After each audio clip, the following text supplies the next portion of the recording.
It is December 1944. The Second World War is supposed to be almost over.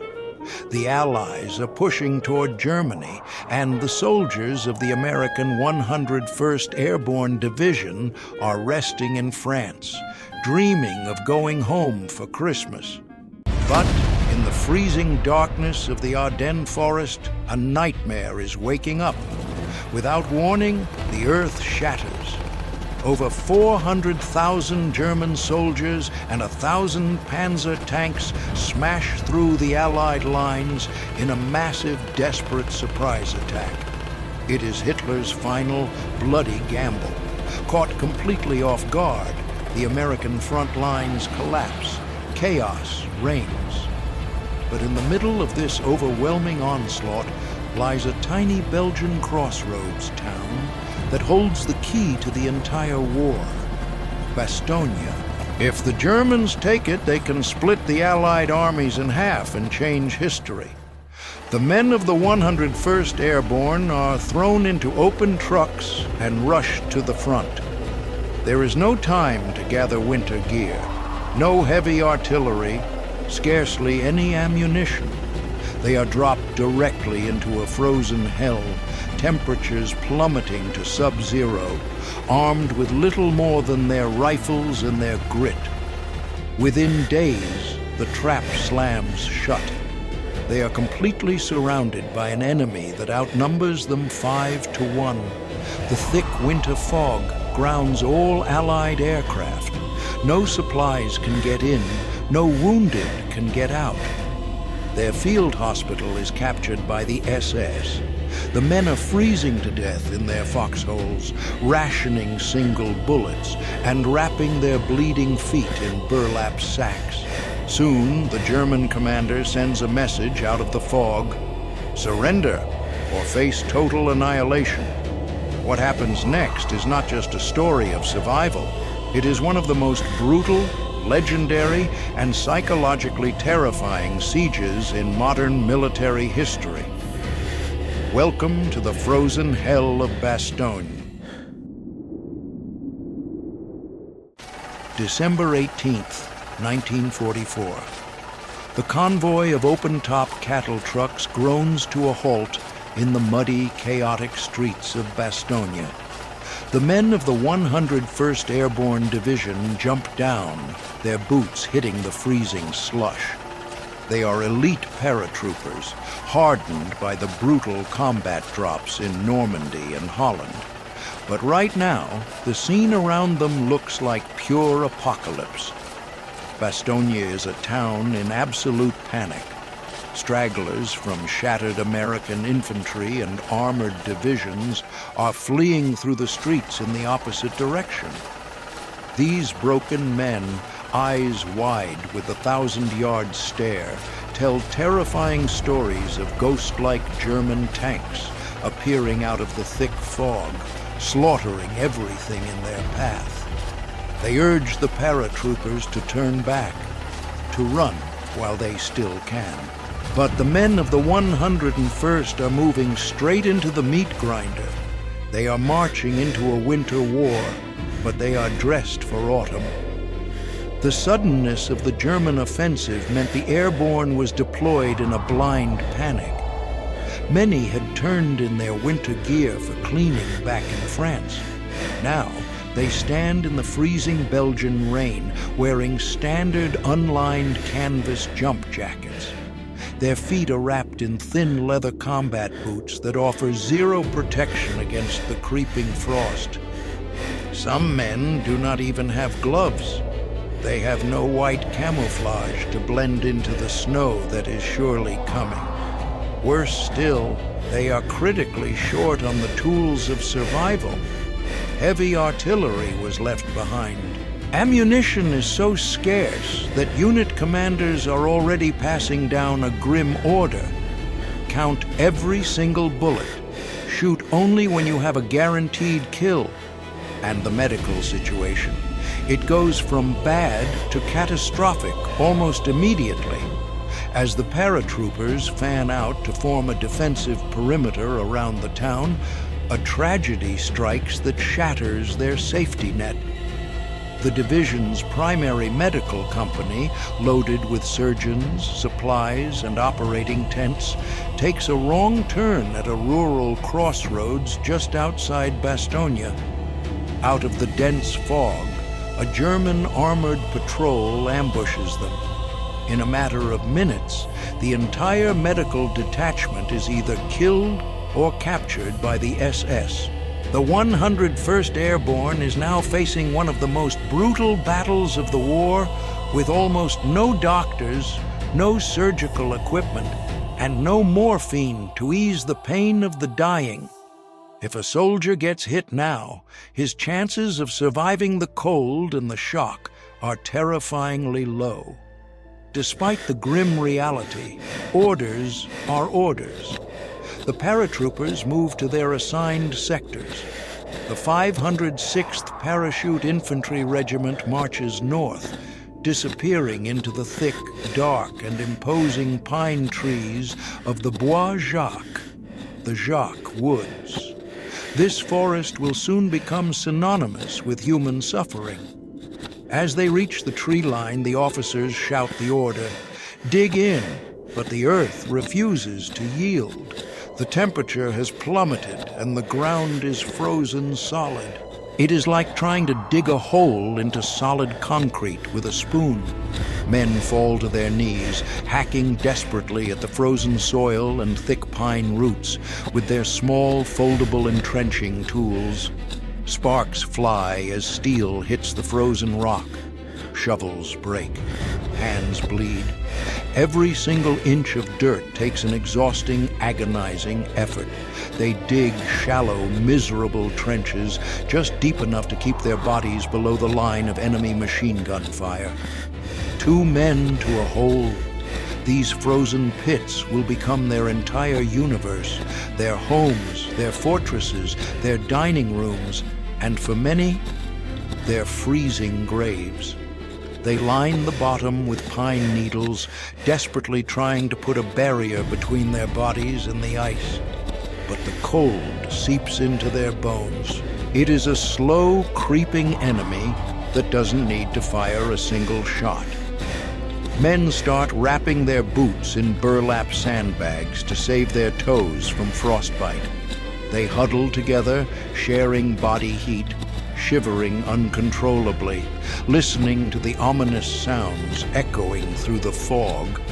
While the Americans bleed trying to carve a fortress out of the ice, the German war machine is executing a masterpiece of mechanized warfare. The German commanders know that Bastogne is the ultimate prize. It is a hub of 7 major roads. In the dense, impassable Ardennes Forest, whoever controls the roads controls the movement of entire armies. But the panzer divisions do not hurl themselves directly into the American meat grinder at first. Instead, like a massive venomous snake, they flow around the town. German tanks and infantry bypass the heavily defended center, attacking the smaller, weaker villages on the outskirts. One by one, the escape routes are severed. As the encirclement closes, the Germans begin to test the American lines. The first artillery shells scream over the treetops, but in the dense Bois Jacques, the artillery is uniquely terrifying. The German gunners use delayed action fuses. The shells do not explode on the ground. They detonate high up in the canopy of the pine trees. This is the dreaded tree burst. When a shell explodes in the branches, it turns the ancient trees into deadly shrapnel. Thousands of razor-sharp wooden splinters rain down on the foxholes like a storm of javelins, tearing through flesh and bone. There is no protection from above. The men can only press their faces into the frozen mud, cover their helmets with their arms, and pray. By December 20th, the nightmare becomes an inescapable reality. The German noose tightens completely. The 101st Airborne is now entirely surrounded by the German Panzer Corps. They are outnumbered 5 to 1.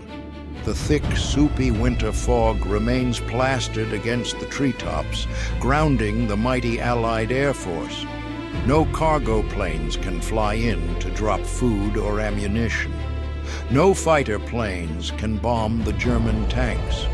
Inside the Bastogne pocket, the radio operators desperately broadcast their coordinates, but the answer is always the same: you are on your own.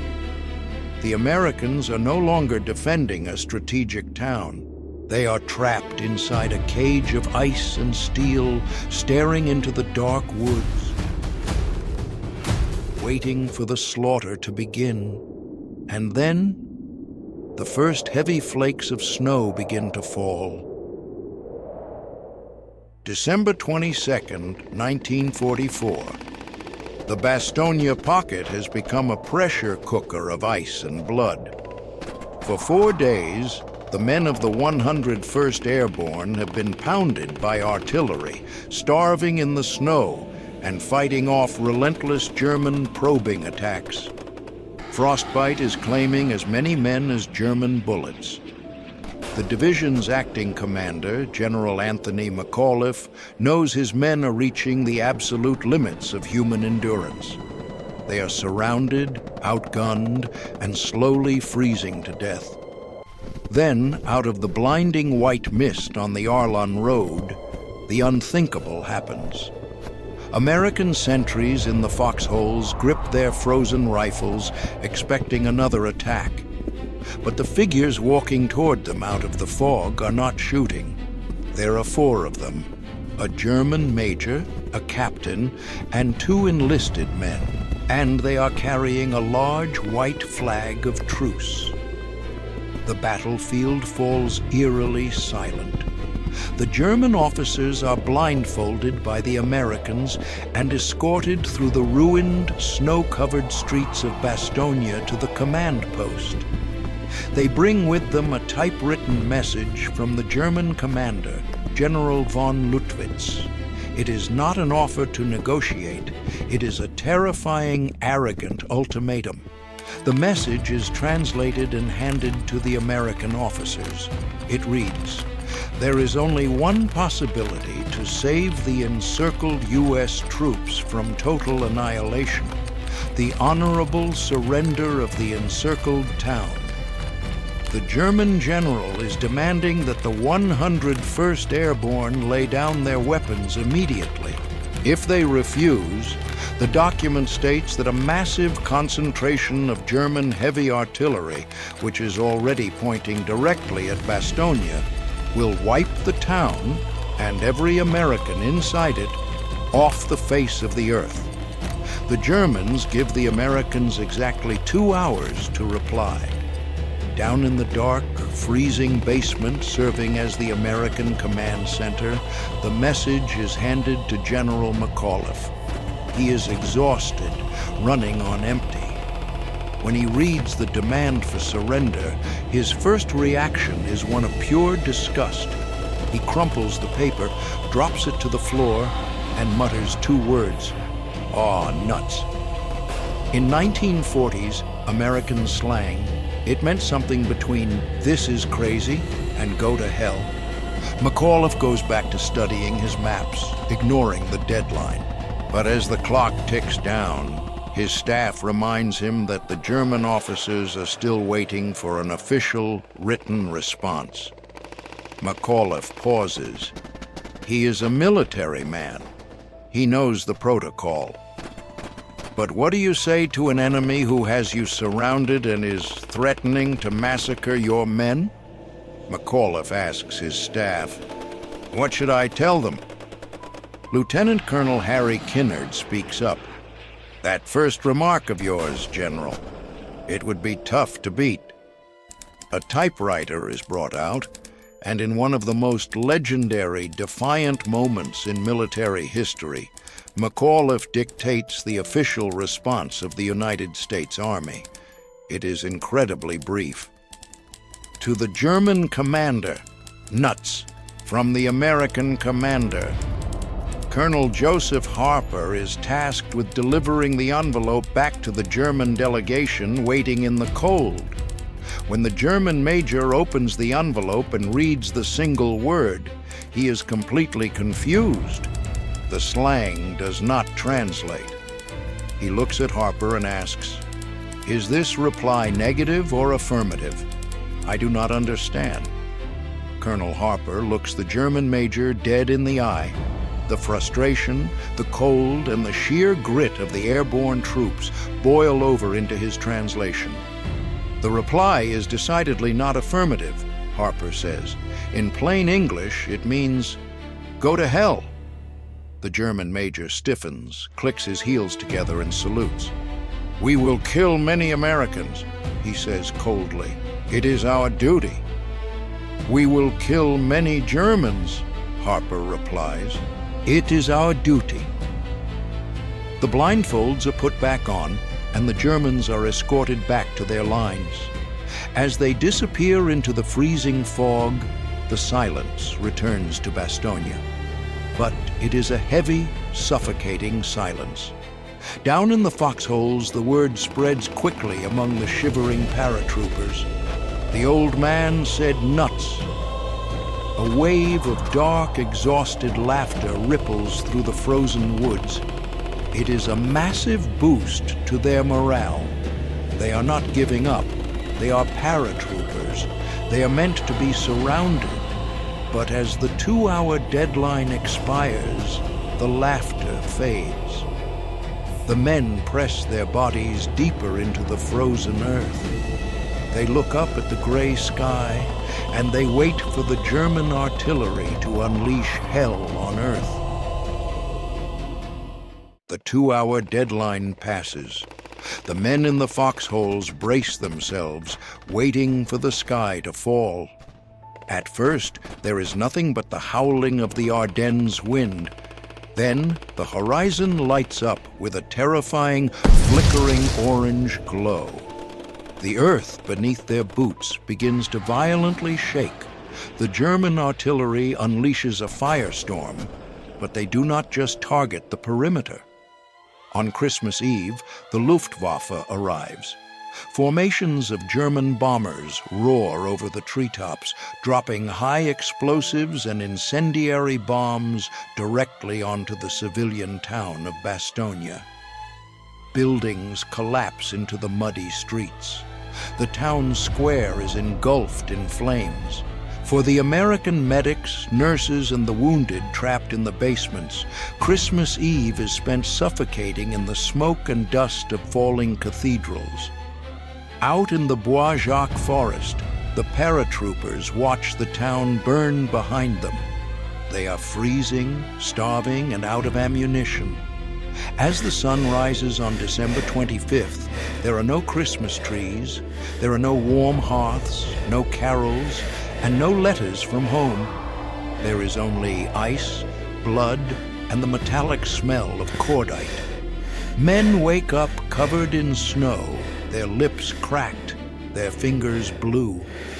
For a Christmas dinner, squads huddle together in their frozen pits, splitting a single rock-hard chocolate D ration using a bayonet. Some men quietly recite the Lord's Prayer. Others simply stare into the fog, their minds pushed to the very brink of madness. But the German High Command has no interest in the holiday spirit. They launch their fiercest assault yet. On Christmas Day, the 15th Panzer Grenadier Division smashes into the American lines. White-painted tanks emerge like ghosts from the snowdrifts, firing point-blank into the American foxholes. The fighting devolves into savage, close-quarters combat. Men are using the butts of their rifles, entrenching tools, and bare hands to defend their frozen holes. The American perimeter bends under the massive weight of the steel tracks. It bends so far, it nearly snaps. But the elite paratroopers of the 101st Airborne refuse to break. They hold the line. They bleed. They die. But they do not take a single step backward. And then, As if triggered by the sheer willpower of the men on the ground, something miraculous happens. The vicious, suffocating fog that has trapped them in the dark for over a week finally begins to thin. The heavy gray clouds part. For the first time, the freezing soldiers look up and see blue sky. Suddenly, a new sound echoes through the Ardennes. It is not the terrifying scream of German bombers. It is the deep, steady, rhythmic rumble of American engines. Hundreds of C-47 transport planes fill the sky, flying dangerously low over the treetops. The anti-aircraft fire is intense, but the pilots hold their course. From the bellies of the planes, thousands of brightly colored parachutes burst open against the blue sky. Red, yellow, and blue silk canopies drift down into the American perimeter, carrying the ultimate Christmas gifts: ammunition, medical supplies, blankets, and food. Down in the foxholes, exhausted, freezing men look up at the colorful sky and begin to weep. For the first time in a week, they have bullets for their rifles. They have bandages for their bleeding friends. The siege is not over. The Germans are still surrounding them. But as the paratroopers reload their weapons, a new, dangerous energy ripples through the lines. The trapped men of Bastogne are no longer waiting to die. They are ready to fight back. December 26, 1944. The colored parachutes that rained from the sky the day before brought ammunition, medical supplies, and a desperately needed surge of hope. But hope alone cannot stop armor. The men of the 101st Airborne Division are still completely surrounded. The German ring is wounded, but it is not broken. The paratroopers know that the supplies dropped from the sky only bought them time. To truly survive, they need a miracle on the ground. They need someone to smash through the German lines from the outside. 100 miles to the south, that miracle is already in motion, driven by a man who refuses to accept the word impossible. General George S. Patton, commander of the American Third Army, has just executed one of the most brilliant and grueling military maneuvers in modern history. When the German offensive began, Patton promised the Allied High Command that he could pivot his entire army, hundreds of thousands of men and thousands of vehicles, 90 degrees in the middle of a raging blizzard, and march north to save Bastogne. The other generals thought he was crazy, but Patton did exactly what he promised. Now, his armored columns are plunging headfirst into the frozen Ardennes. But the rescue mission is a nightmare of its own. Patton's men are fighting two ruthless enemies, the heavily entrenched German army and the most severe winter Europe has seen in 50 years. The roads are slick with black ice. Tanks slide helplessly into ditches. Infantrymen march through knee-deep snowdrifts, their faces numb, their weapons freezing solid. Along the route, the bodies of dead soldiers and the blackened wrecks of burning vehicles mark the path of the brutal advance. The Germans fight fiercely for every inch of frozen ground, turning every crossroads and every small Belgian village into a slaughterhouse. By the afternoon of December 26th, the spearhead of Patton's forces, the 37th Tank Battalion, commanded by the aggressive Lieutenant Colonel Creighton Abrams, is just a few miles from the Bastogne perimeter. Standing between Abrams and the trapped paratroopers is the tiny village of Assenois. The town is heavily fortified by German paratroopers and anti-tank guns. Abrams knows that a slow, methodical attack will give the Germans time to destroy his tanks. he makes a reckless, terrifying decision. He orders his artillery to bombard the village, and instead of waiting for the barrage to stop, he orders his tanks to charge directly into their own exploding artillery fire. The Sherman tanks roar to life. They smash into Assinois like a steel hammer. The fighting in the village is absolute chaos. It is a point-blank, savage brawl in the smoke and the snow. American half-tracks fire their heavy machine guns into the windows of the ruined houses. Infantrymen clear basements with hand grenades and bayonets. The air is thick with the smell of burning diesel, shattered brick, and the screams of the dying. The sheer speed and violence of the American assault overwhelm the German defenders. The roadblock is completely obliterated. Suddenly, bursting through the smoke on the other side of the village, a single American Sherman tank, nicknamed Cobra King, accelerates down the road toward Bastogne. At 4:50 p.m., the crew of the Cobra King spots figures in the snow ahead. They grip their weapons, unsure if it is another German trap. But as the tank grinds to a halt, a dirty, exhausted, freezing soldier steps out of a foxhole. He is wearing the Screaming Eagle patch of the 101st Airborne. He looks up at the tank commander and says, "I'm sure glad to see you."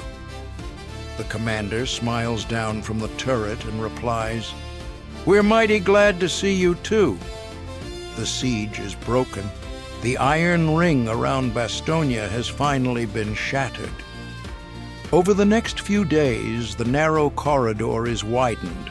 Thousands of wounded paratroopers, many of whom have been lying in freezing, blood-stained basements for over a week, are finally evacuated to proper hospitals.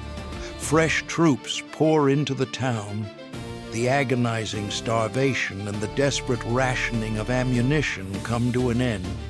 But the Battle of the Bulge is not over.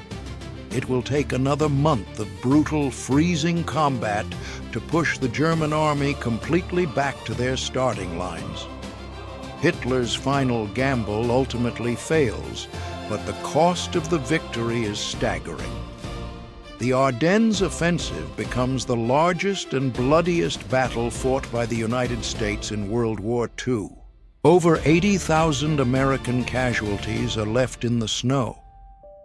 In Bastogne, the silence eventually returns to the shattered pine trees of the Bois Jacques. The artillery stops. The thick smoke clears. What is left behind is a landscape of profound devastation and a legacy forged in ice and blood. The men of the 101st Airborne Division never considered themselves rescued. In their minds, they simply held the line until the rest of the army caught up.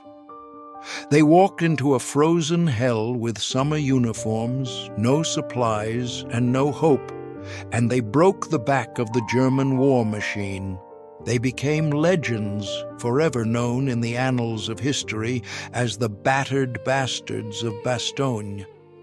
Their story is a grim reminder of the horrors of winter warfare, but also an eternal testament to human endurance, brotherhood, and the unbreakable will to survive.